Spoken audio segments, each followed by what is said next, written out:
to think about these kids. What do you think I've been thinking about since I was 18 years old, huh? Never had a life where I wasn't thinking about the kids. Do you actually want to be dead, Mom? Or are you just too lazy to try? Jamie! Oh, I tried! Plenty!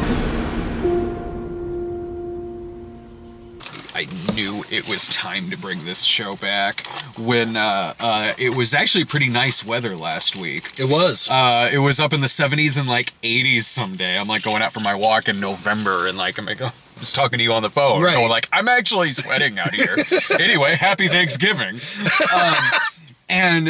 But then I was like, okay, like it makes sense now that this show's back because it's cold again.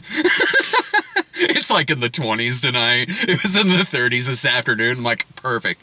That's the sign right there that that this show has returned. So we're premiering this on there right now, so you'll see the chat going on in there, and I'm in the chat, and the super chat still works as well. So we're kind of trying a different style of editing and presentation and everything. You might even see our names down here with our Twitter handles. Hi, future Brad.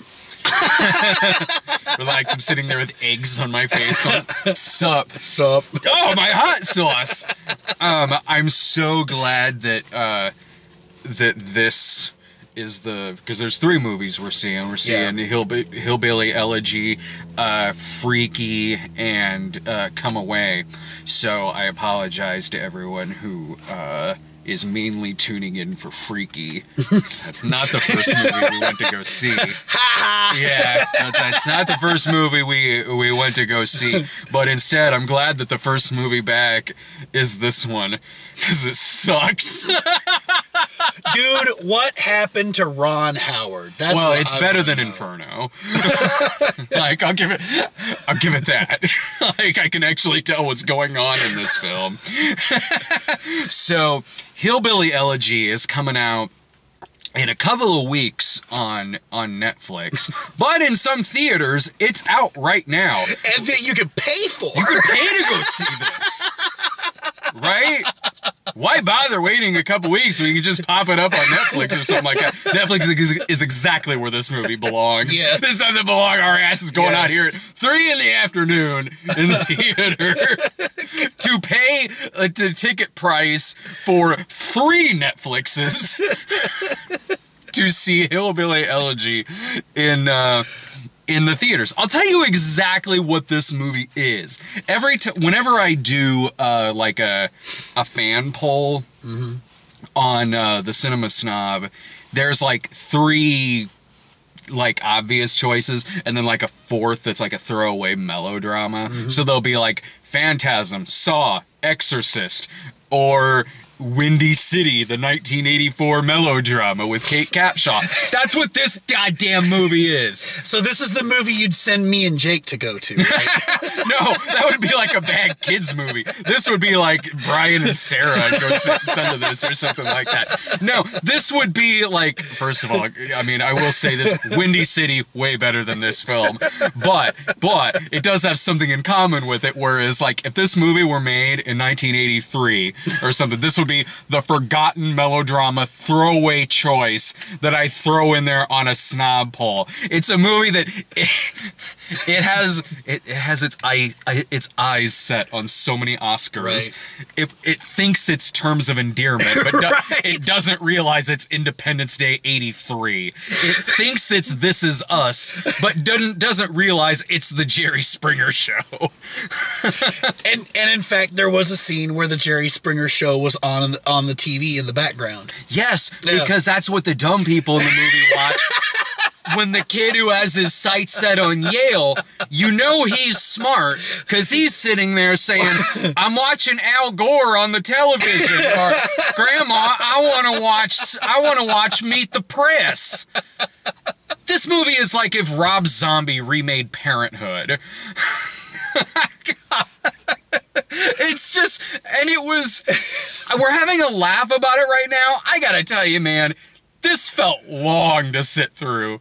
Dude. Agreed. No, holy agreed. crap. Agreed. You turned to me like an hour in, I think, and you were like, is this a 90-minute movie or a 2-hour movie? And you said 2 hours. I'm like, fuck. Yeah. Come on.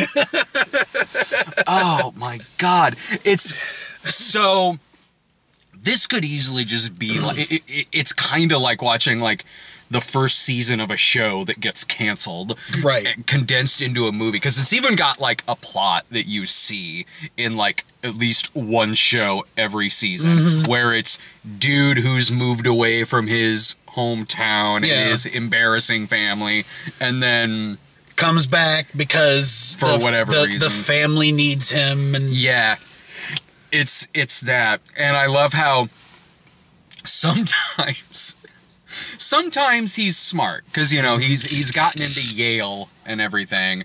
So sometimes he's smart, he's doing good at algebra, and, you know, is doing stuff with his calculator and the studying montages and everything.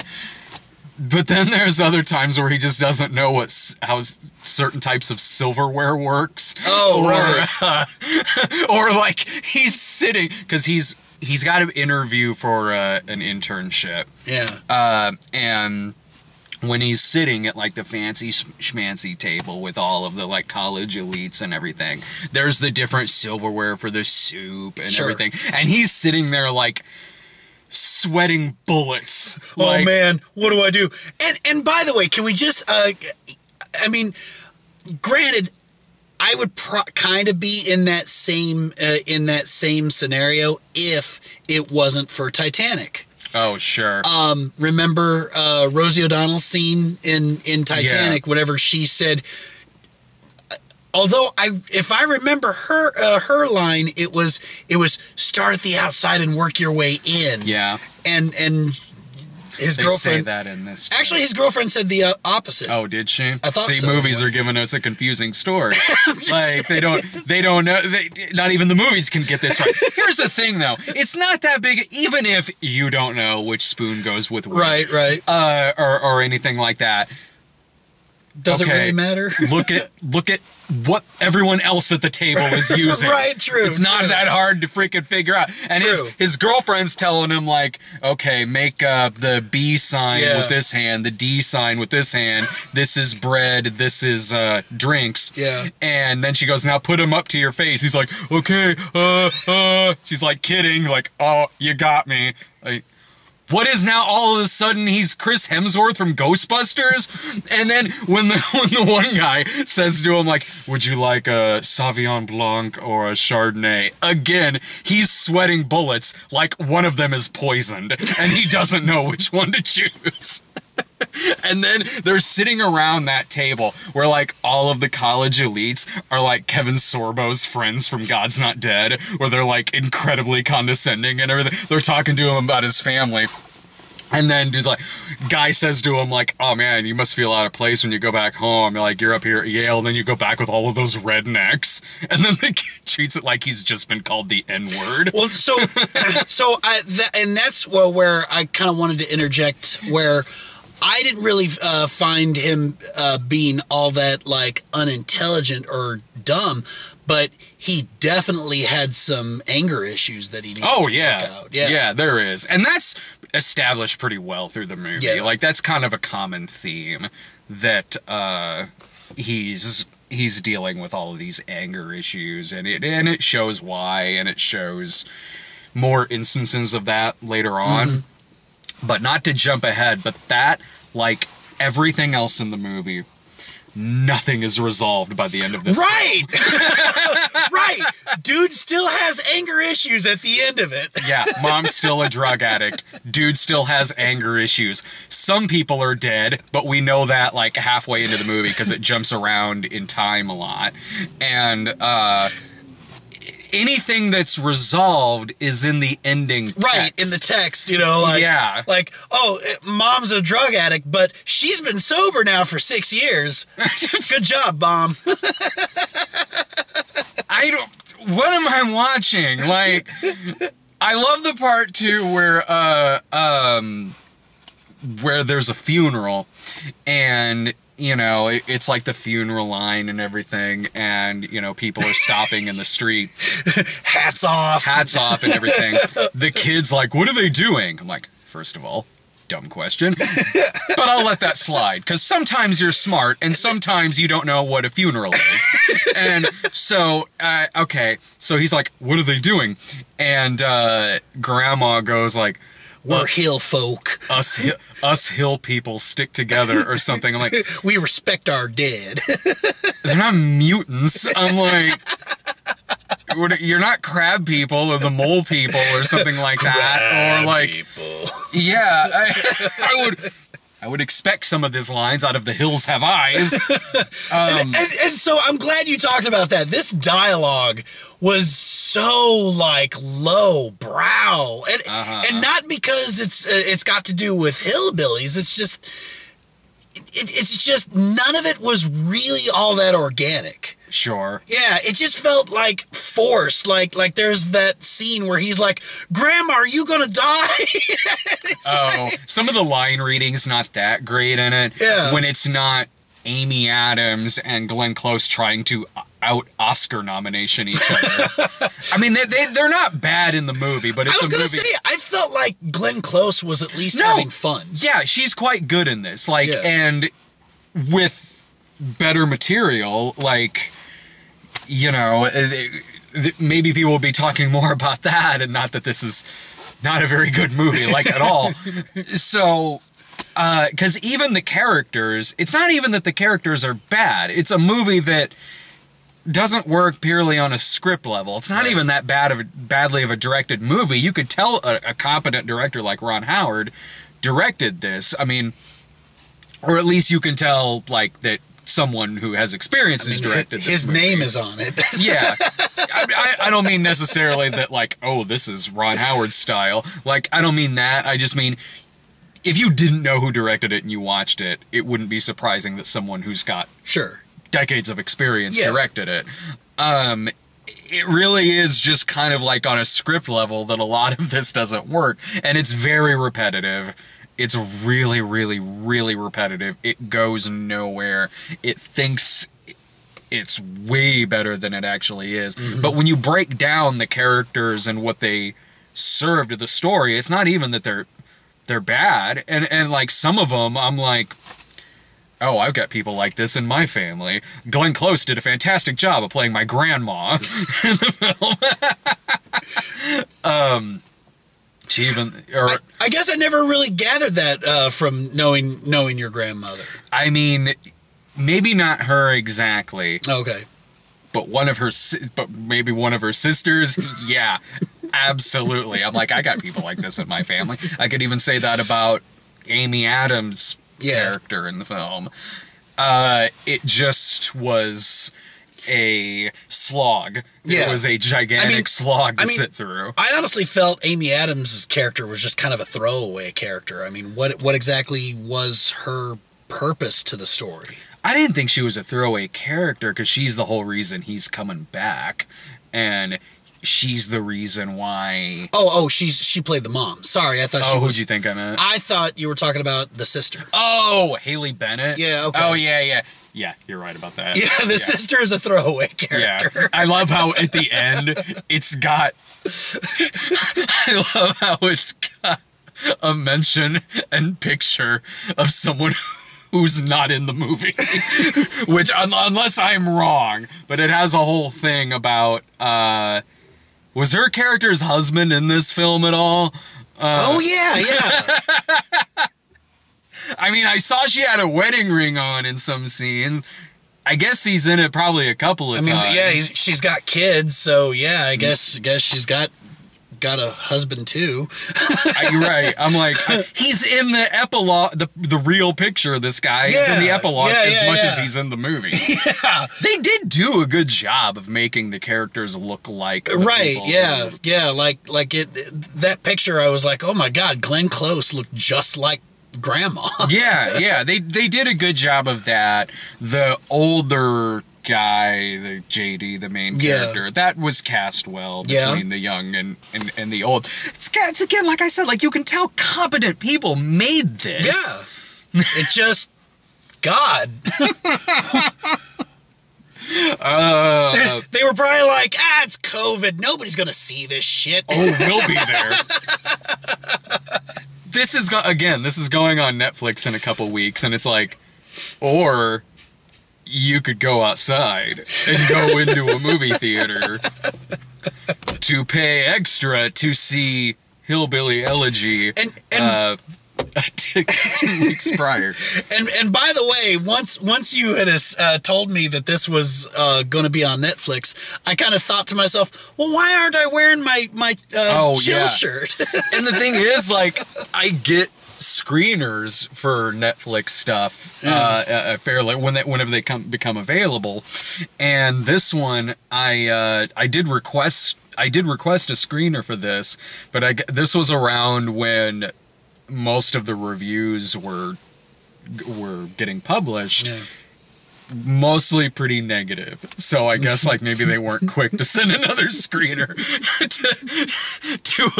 to another critic who there is an 80% chance might not like this movie. But we found a way, Netflix. We found a way. Movie theaters. Everything all the trailers in front of this was Netflix movies. And you go like, why are they showing us trailers of stuff we could watch at home? And I lean over, I go, because this is a Netflix movie that we're watching. And you're like, well, then why are we here at this one? But no, I'm glad that this is the one that we came back for. God, what letter? I'd like to start doing, because I started doing this when I was doing those shorter reviews. So if you were to give this movie a letter grade. Oh, no. See, I'm Netflix and chill. So if anything, I'm giving this rating a chill. This movie is getting a chill. So you don't watch my show. So you want to bang it? No, you don't watch my show. Well, you don't watch mine. You didn't know what Windy City was. I know. I have watched your show. I don't watch it. Dude, up until the day you thought I was still fat and had hair.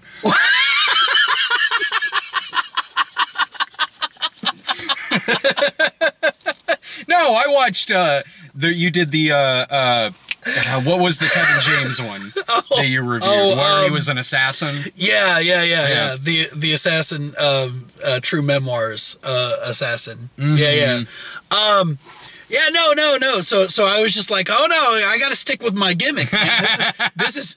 I give this one a chill. This movie's got a chill. Yeah, but if you were to give it a letter grade, a C for chill. Dude. Yep. Would you give this a C? No, that's it's too generous. That's too generous. Yeah, no.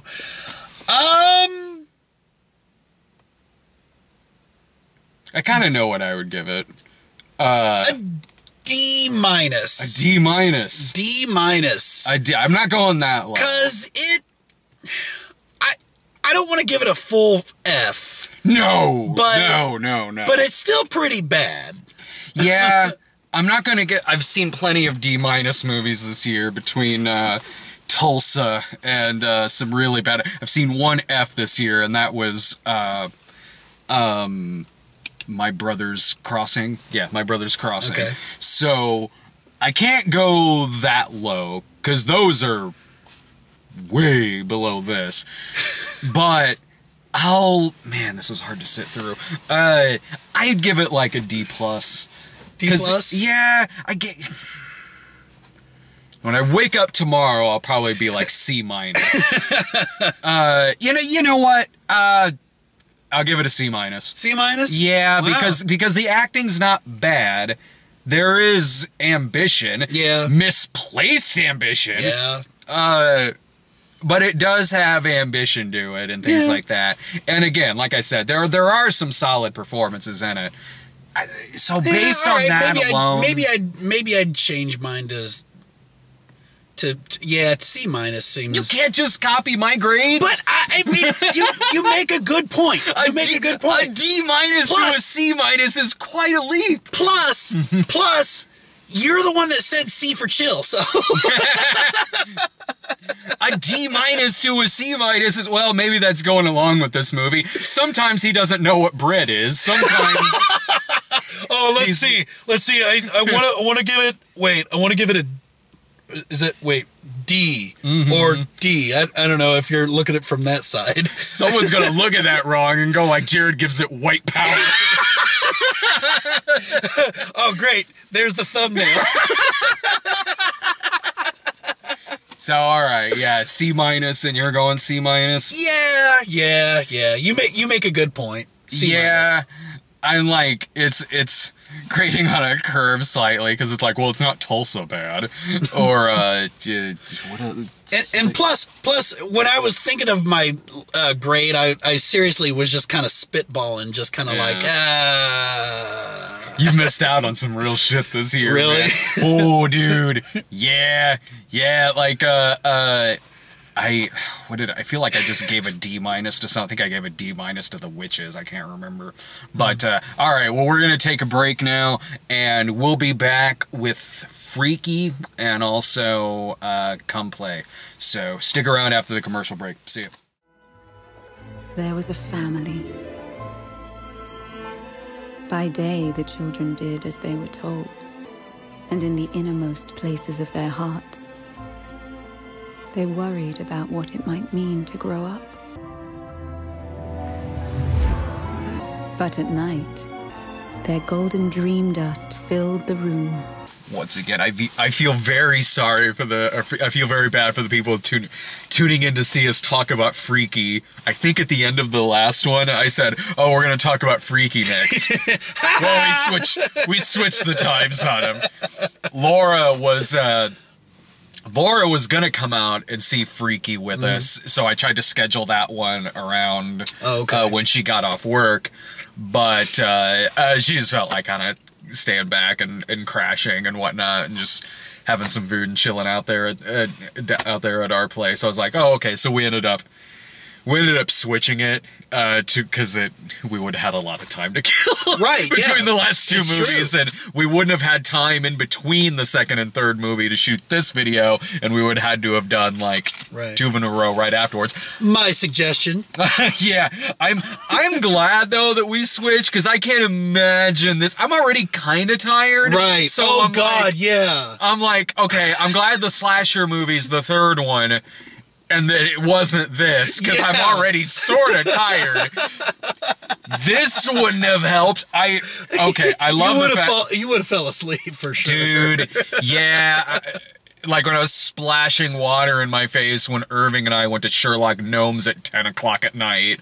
A few years ago, that was the most tired I think I was at one of these. And we didn't even see this at 10. We saw it at like 6:30. It just feels like 10 because it gets darker out earlier now. Right. So I love that this movie theater is showing both Come Away, which is what we saw, and Come Play, the horror movie. I've seen Come Play. I saw it like a week or so ago. What I love so much about that is like this is a family movie that we just went to go see. So there might be families coming in and making the mistake of accidentally going to see the horror film that's about a monster who haunts autistic children. I actually kind of like Come Play. I liked it better than this movie. That would have been great. That would have been great. 4 for Come Play? Yeah. Are you sure? Yeah. Well, I think it's PG-13, so it would be okay. I never heard of this movie until like a week ago. Right, me neither. Which is, I know is kind of par for the course with 80% of what I see in theaters right now, but this seems to have like a decent size budget to it for a movie that's starring Angelina Jolie. Yeah. Michael Caine is in this. Michael Caine. And so, for me not having heard of this movie until like 4 days ago, whenever it was that the theater like updated its thing, I'm like, what in the hell is Come Play? Or I'm sorry, I just made that mistake. What the hell is Come Away? I'm like, oh, okay, I don't know what this is. Sure, why not? It's new. We'll go see this movie that's like a hybrid of Peter Pan and Alice in Wonderland. Yeah. It was kind of a, like I said, so this whole thing was like, upon when you describe it, it sounds like this like hodgepodge mess. Like how are you going to tie in Peter Pan and Alice in Wonderland? But as I said as we were walking out, I feel like the ending was kind of a payoff. It was kind of like, okay, I get where this is going now. I get where we were leading up to. My problem, and the biggest problem with this movie, honestly, was the pacing. It dragged on for something that really didn't have to drag on. You know what? I'll go with what you said previously, where I will call this a hodgepodge mess. Oh, really? Yes, because it's a movie where, like, it's like somebody sat there and went like, oh man, there's a lot of Peter Pan movies out there, and there's also a lot of Alice in Wonderland movies. I got it. We'll do both in the same movie, only check this out. Nothing will happen. I don't know what this is. All right, so it's like this sort of origin of Peter Pan and Alice. And that's about it. And what you're saying, like, yeah, when it goes, I mean, you know from the beginning where it's going to go, where it's like, okay, by the end of it, it'll go full Peter Pan and full Alice in Wonderland. Yeah. So what you're seeing before then is a lot of kids playing, like, make-believe and imagining that some stuff is coming out, and like sword fighting with them, and they're going on these adventures sometimes in the movie to where I sat there going, can I just watch an episode of Muppet Babies or something? And so yeah, it's all leading to where you expect. There was some things I called in this movie that I wasn't expecting to. Yeah, there's a part where the third kid in the group is on their little ship that they made in the pond, and has his sword out, and I said to you, I looked at you and just went like, and then he gets struck by lightning. Well, that was a weird thing to predict. That's exactly what happens. The kid falls off of the boat into what's a few feet into this pond, where suddenly it's 8 foot deep, and seems like he's gonna drown, and then gets struck by lightning. He died. God wanted that kid dead, because that storm came out of nowhere. Those clouds did roll in. They rolled in out of nowhere. That lightning struck that pond. That was God sitting up there and going, I don't think there's a use for this kid. Oh, fuck this kid. Yeah. There's no use for this kid. So I need to kill the kid. That way the kids will learn a lesson, and we'll have to sit through 90 minutes of shitty things happening to this family until one of them becomes Peter Pan. And so, all right, when it's this is taking place in, like, I don't know, early 1900s, late 1800s or something. Yeah. I couldn't tell at the beginning if this family was wealthy or poor, because they have enough space, like they're wealthy, and some of their china is very nice. And did you see that dude's studio? Like his workspace? His workspace and everything is really nice. And they're walking around like dressed like Napoleon in some parts of it. So I'm like, they kind of seem wealthy, but then the kids sleep in what looks like Charlie Bucket's room, if he also took in Little Orphan Annie and her friends. Like they're gonna start singing Hard Knock Life out of nowhere. So I don't know, but then it says like, oh, I think Angelina Jolie is rich, but Dad is not. So I'm like, okay, I guess that makes sense. Yeah. Like part of their house seems wealthy, the other doesn't. Okay, right. Sure. So, you see all of these different fantasy type things happening where the Lost Boys will come out of the trees and they're kind of like the kids that they meet in the alley, and you see certain parallels to the stories that they're inspired off of. Like, one rich lady wants to adopt the daughter, and then she starts looking like the evil queen. Then Angelina Jolie, by the way, okay, I never heard of this movie until like 4 days ago, and Angelina Jolie also doesn't seem like she knows she's in a movie. Like, so... Right.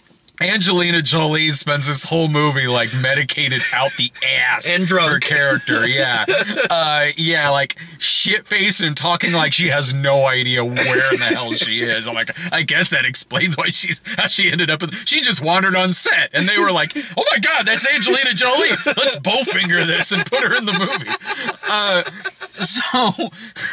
So when the little girl, this is my favorite part of the movie, where the little girl, when she like shrinks down in her Alice in Wonderland like equivalent, it's because she finds her mom's booze sitting there. And which by the way, let's talk about her question. Mama, what does your potion do? Never you mind. It's a magic potion. So now the kid thinks it's a magic potion, and all this bad shit's going on. You know, Dad's in a lot of debt.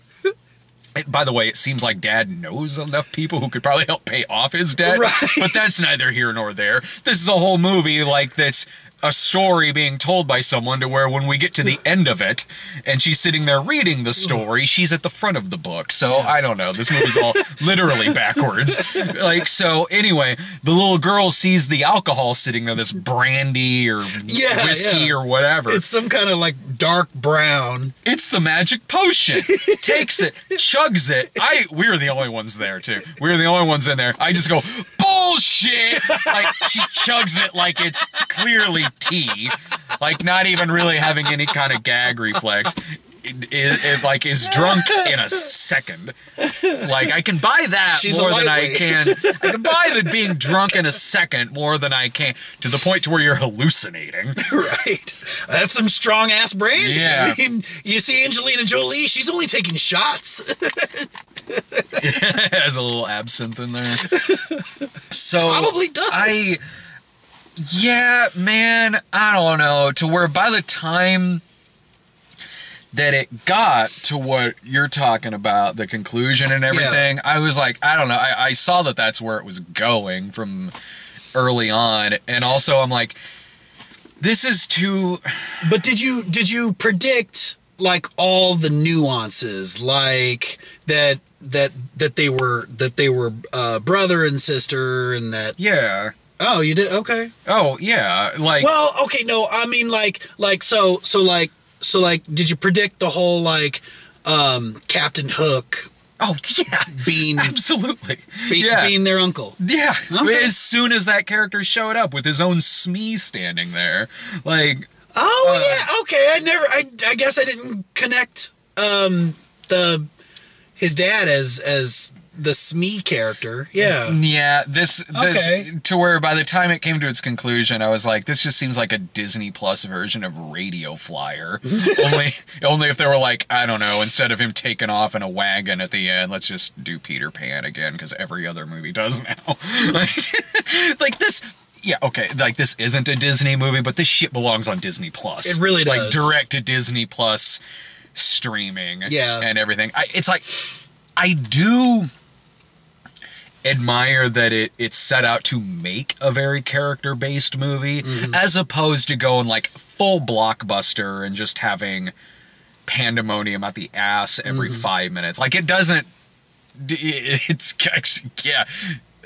quite the opposite of that Pan movie that came out about 5 years ago, where 5 minutes of that movie, it turned into Moulin Rouge out of nowhere, where the Lost Boys are singing Smells Like Teen Spirit. That happened.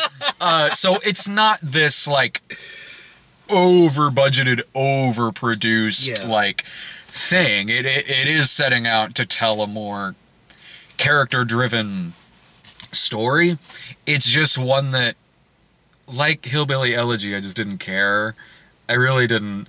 Like, this movie, most of the time I was going, I kind of wish this was Hillbilly Elegy, because we didn't even touch on the part in that movie where it flashed back and Grandma set her husband on fire. Yeah! Yeah! Oh my God! Dude! Yeah. Grandma got fucking... like... Grandma went hardcore. That was insane. Yeah, that was insane. It turned into the burning bed for a little bit. It was insane. So, it sounds like you liked this movie better than I did. A little bit, yeah. I mean, I definitely agree with your gripes. Like I said, especially with pacing and everything. I don't know. I guess I just feel like the ending was kind of satisfactory. It was. They're not concerned enough with their missing child. Right. Okay, so you're talking about Peter, right? Yeah. Yeah, you notice that? Yes. Like he just goes off to become an... He's fine. Yeah, well, he's bringing us gold back. Yeah, so okay, as long as he keeps bringing us gold, like, carry the on, parents Peter. don't know this fantasy shit's going on. For all the parents know, like, Robin Hood is doing this. Right. Or Dennis Moore. Dennis. Oh, you know it if they left back some Lupins behind. I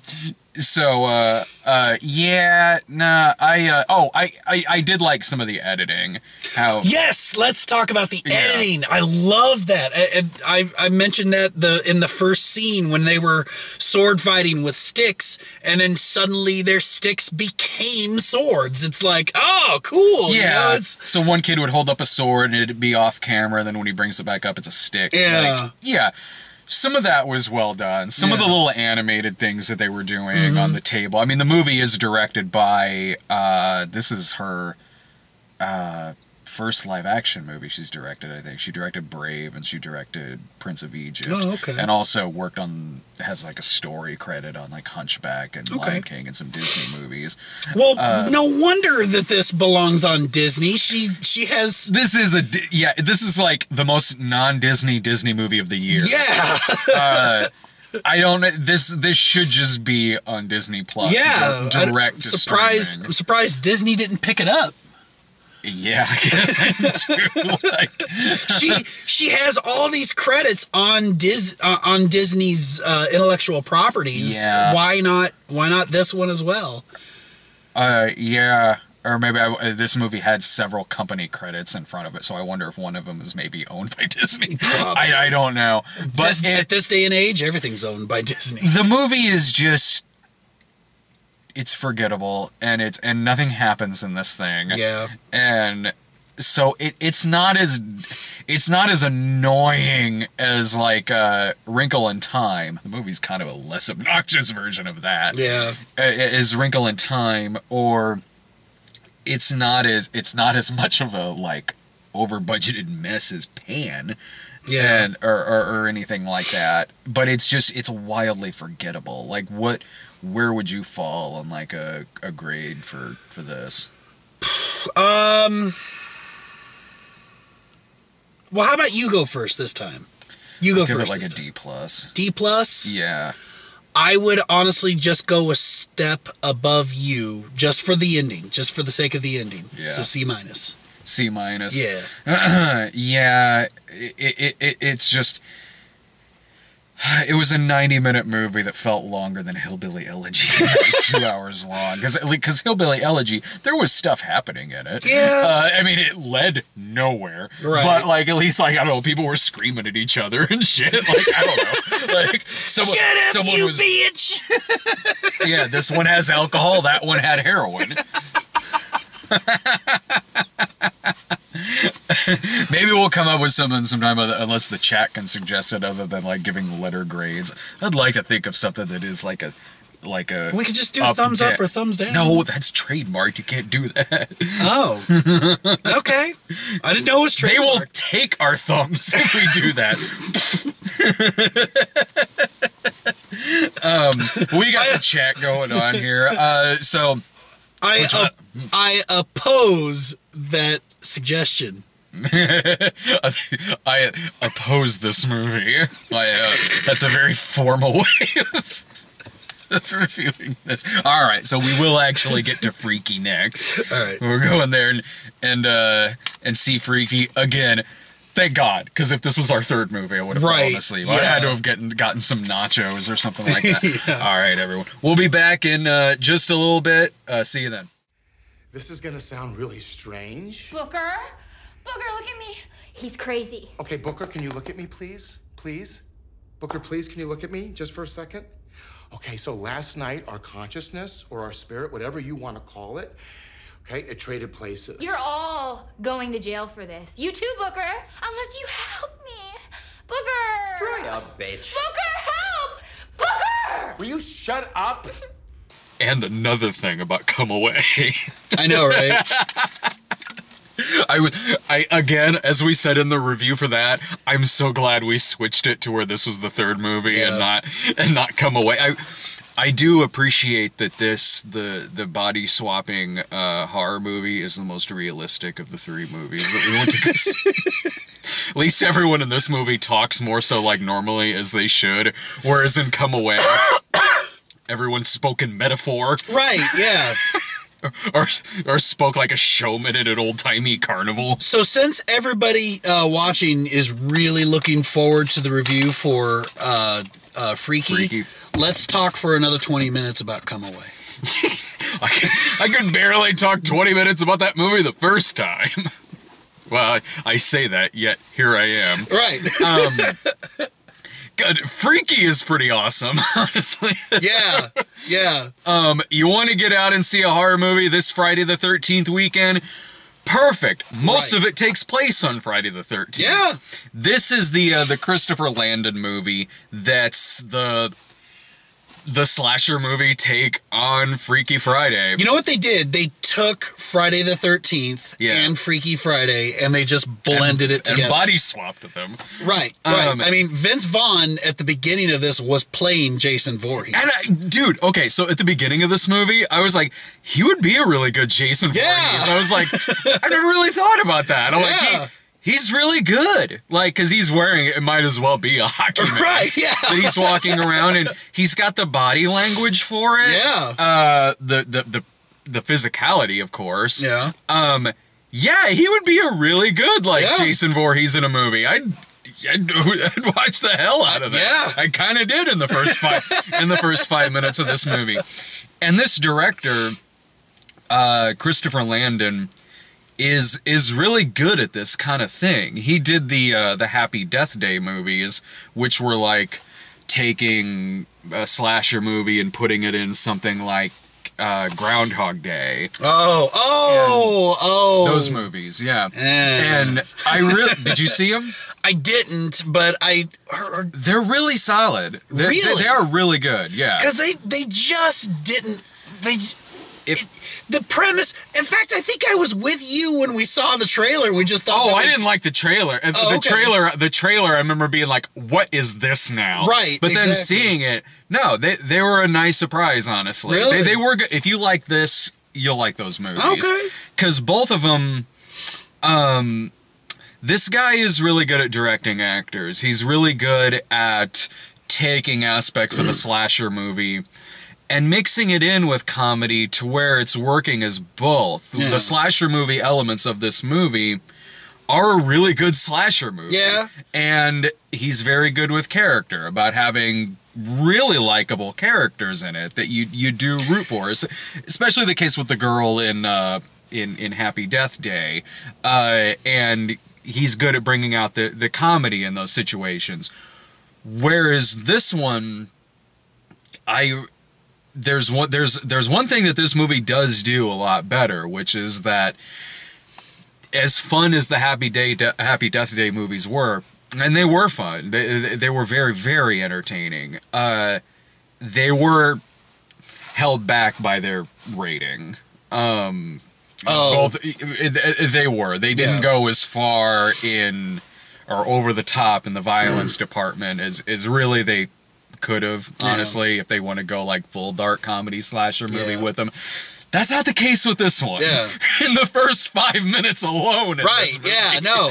First 5 minutes of this movie, it was like watching another installment of Friday the 13th. It was just that like complete with the teenagers that are like trying to get laid and then the douchebag guy. Yeah. Who's like kind of the dumb comedy asshole. Yeah. And the makeup throughout the movie, the makeup is really good in the gore scenes. In the first 5 minutes alone in this movie, you've got a bottle jammed down a kid's neck and shattered through his throat. And I'll be honest, I've never seen that kind of killing in a slasher flick. So close. So kudos to some originality. I mean, I'm like, it was like an extra step beyond. Like there was a pretty gruesome bottle death in Henry Portrait of a Serial Killer. Oh, yeah? But this having it like shard through the Yeah. throat and everything. And what he did with the racket later too, like a couple scenes Now that after made that. me laugh. Oh yeah, most of them did. Because it was just like, you might Yeah. as well have just put one of those like It was funny. headbands. Right. So, what the movie, Vince Vaughn is the killer in this, Yeah. this slasher movie killer. And again, like we said, like, he's doing a really good job at the beginning of playing this silent, masked figure killing these teenagers, and then a body swap comedy happens in which he's got this cursed dagger that makes him switch places with like the loser girl and the unpopular girl in the school. Yeah. So now she's the one who's going around high school as the killer, and Vince Vaughn is Playing an 18-year-old girl. he's so good, and both of them are. Both of them are great in this film. Vince Vaughn, I've loved like the weird, dark stuff Vince Vaughn has been doing like the past 5 years.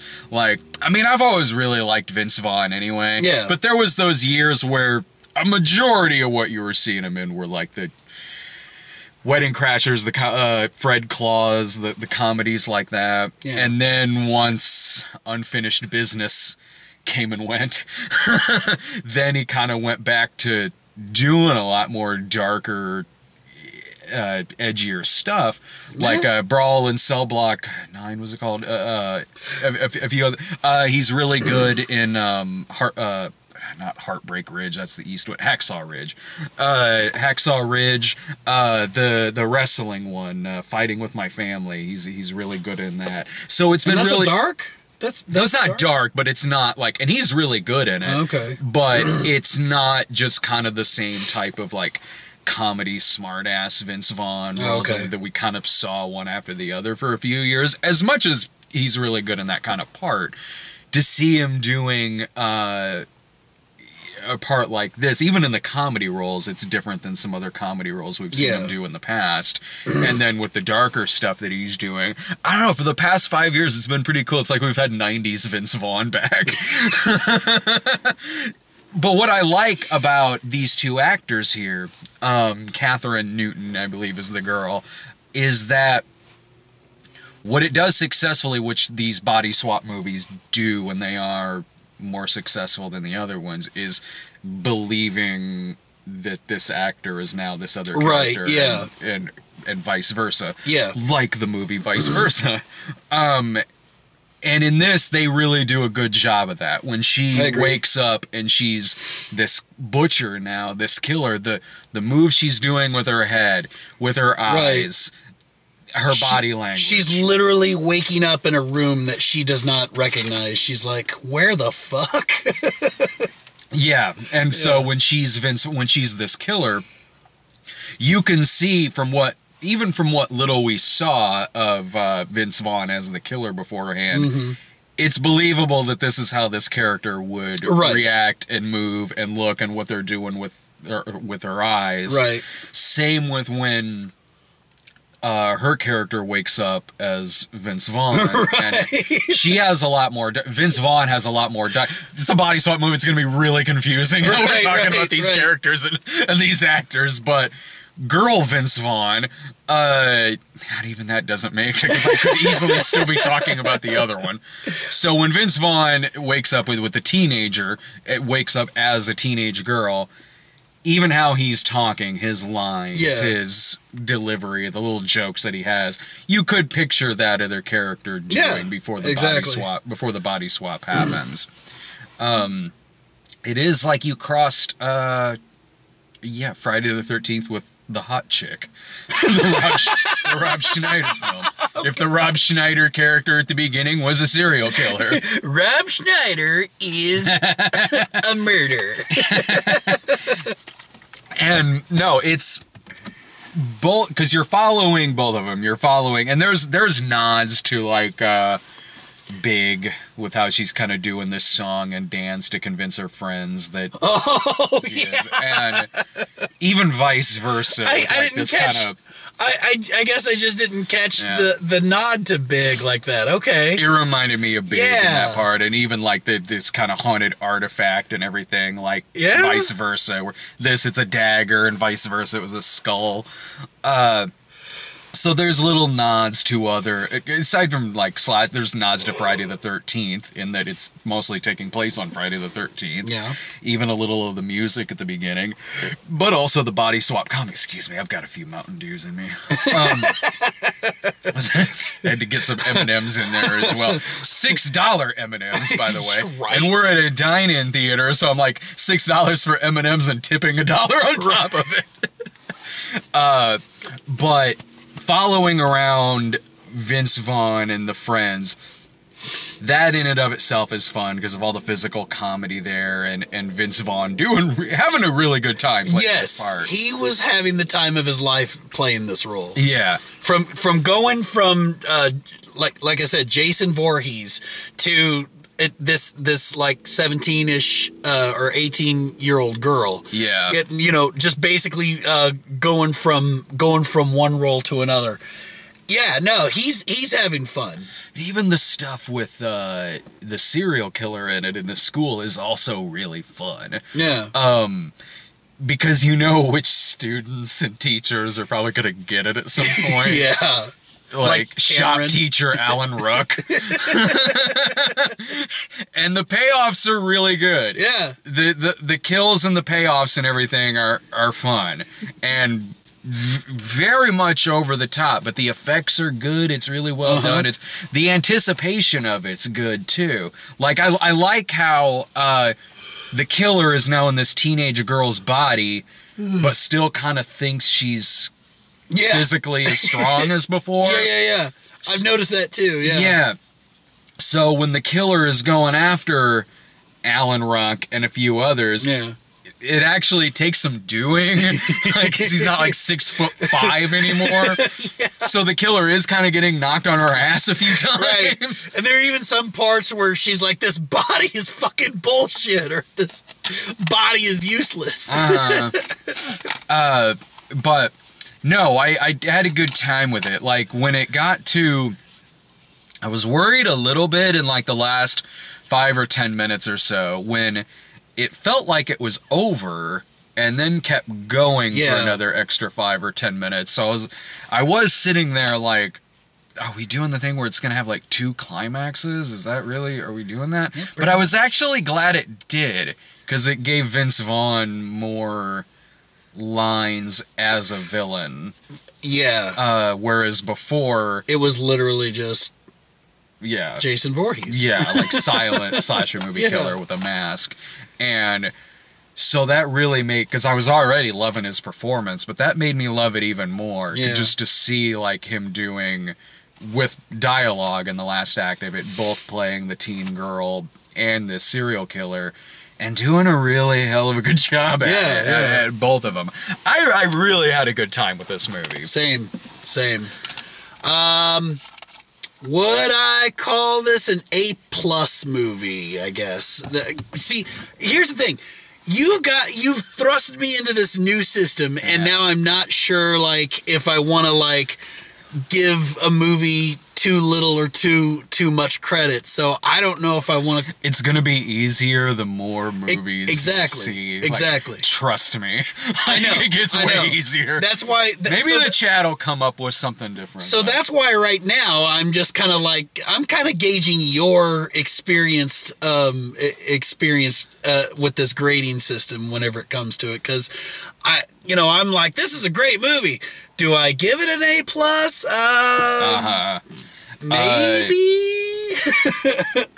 Because it is such a welcome return of slasher movies, and also doing something new with it, or something fresh with it, which this director has done in the past, like making a solid slasher movie, but also adding it to a completely different type of movie, but making them mix well.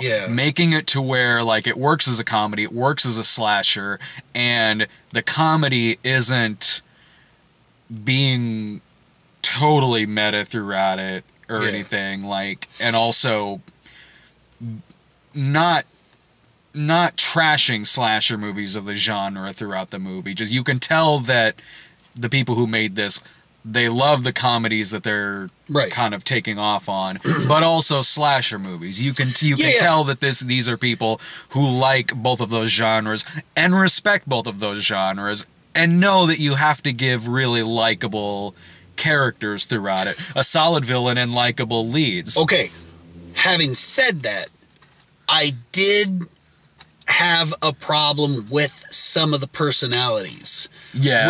With you know, the shop teacher and you know, why is it that nowadays a lot of slasher films, they make the people that are gonna die the worst douchebags ever? I mean, because that, you know, you're not supposed to be cheering on the slasher, but I feel like in movies like this and in other movies, it's just like, yes, thank you for killing that asshole. That's always been the case. Has it? Yeah. I've really noticed. But no, I see what you're saying, because there's some movie where I think that this movie is fine in that regard, is that, like a lot of really good slasher movies in the past, there's always one or two characters that you know are going to die.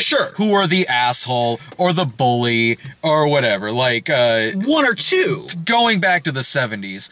You're right, this one has a few, but where I see it, but in the times I've seen it go way too far, is when it's the case with every character. Right.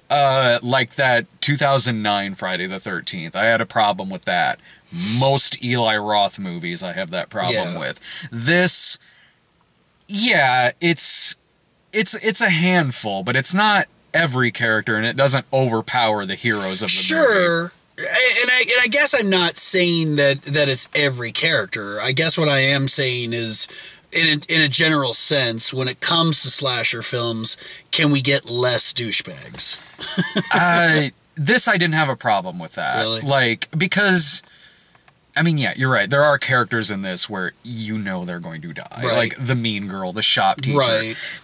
And really, if you think about it, it's team. just, it's really technically kind of just a few, because it's like, there's like 4 or 5 football player douchebags, but they're all kind of the same. They can kind of count as one. True. Okay. Like, they even all, like, spoiler, most of them kind of die in the same scene. Right. True. So, yeah, this movie has maybe a few more than some others, but it doesn't go in the direction to where it's overpowering like our main characters, or even our main characters. Because I've seen ones that go so far south where the douchebags are the main characters and they're insufferable to sit with. This, I liked her friends, and I liked the main girl in the movie. Human Centipede. Well, Human Centipede kind of worked because the star of that was the doctor. It was Dr. Heiter. Like, he was kind of the star of that. Like, those girls showed up and you were just like, God, I wish someone would just sew their mouth to someone's ass. It was a little much. Like, they were making too stupid of mistakes in that movie. But the doctor kind of made it, like, so I'd give it I'd go ahead and give it an A-. A-? Yeah. Really? Yeah. I mean, I save, like, from the way positive end to the way negative end, like your A+, A's, your F's, D-. Oh, okay. I'm choosier with it, I guess. I got you. So this... no, I thought this movie was a lot of fun. Yeah. I Totally. thought it was a blast. I'd give it an A-. All right, I'll give it a solid A. Yeah. Just a solid A. Mm-hmm. An A natural. Musician. I'm glad this is the one we went out on, because, man, like I said, like we've said a few times before, like, imagine if it was like later at night and it was Hillbilly Elegy that we were sitting through. Oh my God. Or Come Away or something. Yeah. Like, I mean, we'd be sitting here like, Come Away. nothing happened. I'm tired. Whatever. Dude, if we hadn't switched like times for these, we'd still be in the theater right now watching Come Away. Jeez. And then we'd have to review both of them like back to back. Jeez. Aren't you glad I was like, let's switch these. I'll thank Laura too for canceling. Right, yes. Thank you, Laura. Yeah, thank you. Oh man, but yeah, watch the 2 Happy Death Day movies sometime. Okay. If you like this, you'll like those. Okay. So I don't know what next week is gonna be because like all these movies now at the theater are just Trojan horsed on me. Right, yeah. So I haven't freaking heard of until we go see them. And if there's another stay-at-home order, I mean, are the theaters going to shut down then? I imagine, yeah. Yeah. Mhm. So then we will just watch Netflix. I know there's a Jackie Chan movie that I think is coming next week. We got the trailer for it in front of us. Yeah. It looks like Jackie Chan's remake of Boggy 3. I'm like, all right, count me in, I guess. I didn't realize until the other day that Trump Card was out, so maybe that's one we can throw in there. Oh boy. Oh boy. But anyway, well, thanks a bunch for watching, everyone.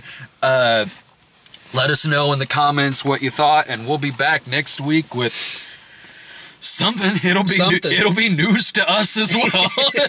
Okay. See ya. Thanks for watching.